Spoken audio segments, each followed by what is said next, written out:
দর্শক, আন্তর্জাতিক অপরাধ ট্রাইব্যুনালে কথা বলছেন আইনজীবীরা। আমরা সরাসরি সেখানে চলে যাচ্ছি।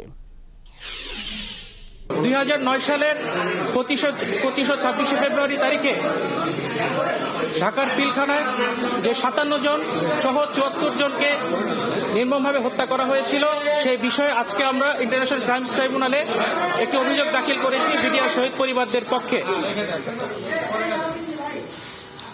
25 এবং 26 ফেব্রুয়ারি তারিখে 57 জন সেনা অফিসারের উপরে যে বর্বরচিত হত্যাকাণ্ড চালানো হয়েছে তা মানবতা বিরোধী অপরাধ এবং একই সাথে গণহত্যার সাথে আমরা সামঞ্জস্যতা পেয়েছি। এখানে তৎকালীন অবৈধ প্রধানমন্ত্রী শেখ হাসিনা সহ তার দোসররা রাষ্ট্রীয় স্বাধীনতা সার্বভৌমত্বকে সংকটের মুখে ফেলার জন্য এবং তার স্বৈরশাসনকে দীর্ঘস্থায়ী করার জন্য দুটি বৃহৎ এবং শক্তিশালী নিরাপত্তা বাহিনীকে ধ্বংসের উদ্দেশ্যে এই গণহত্যা এবং মানবতা বিরোধী অপরাধটি সংগঠিত করেন। আজকে আমরা বিডিআর শহীদ পরিবারের উপস্থিতিতে মাননীয় ট্রাইব্যুনালের চিফ প্রসিকিউটর বরাবর একটি অভিযোগ দাখিল করেছি।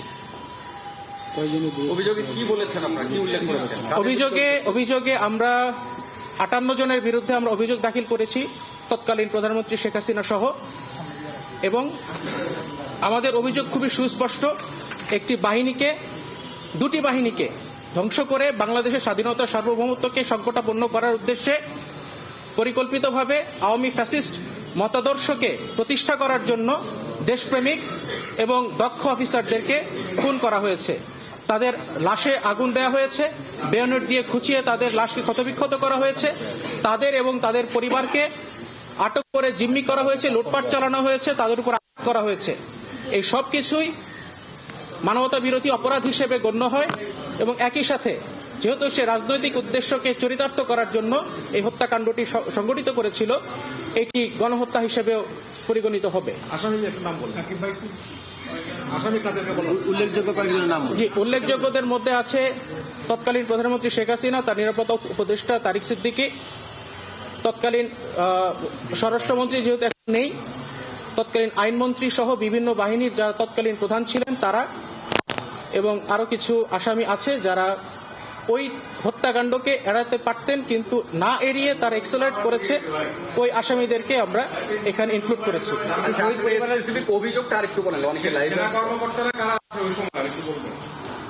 জি, সেনা কর্মকর্তা যারা আছেন, তৎকালীন ইন্টেলিজেন্সের যারা প্রধানগণ ছিলেন, দায়িত্বরত ছিলেন, সেনাপ্রধান ছিলেন, তারা এখানে হচ্ছে আসামি করা হয়েছে। তৎকালীন সেনাপ্রধান হিসেবে তিনি কোনোভাবেই দায় এড়াতে পারেন না এবং হচ্ছে যে এখানে আসামি। শহীদ পরিবারের কি আছে? জি, শহীদ পরিবার এখানে অসংখ্য শহীদ পরিবার কি আছেন? জি, শহীদ পরিবারের কি আছেন আগে একটু বলেন। শহীদ পরিবারের শহীদ পরিবারদের মধ্যে এখানে আছেন ওনাদেরকে একটু বলছে। শহীদ পরিবারের জেনারেল শাকিল সাহেবের ছেলে সহ কর্নেল ছেলে। আপনার নাম? আমি এসএন কাশ্মীরুল ইসলাম, অ্যাডভোকেট। আমি ওনাদেরকে এই অভিযোগটি দাখিলে সহায়তা করেছি সার্বিকভাবে।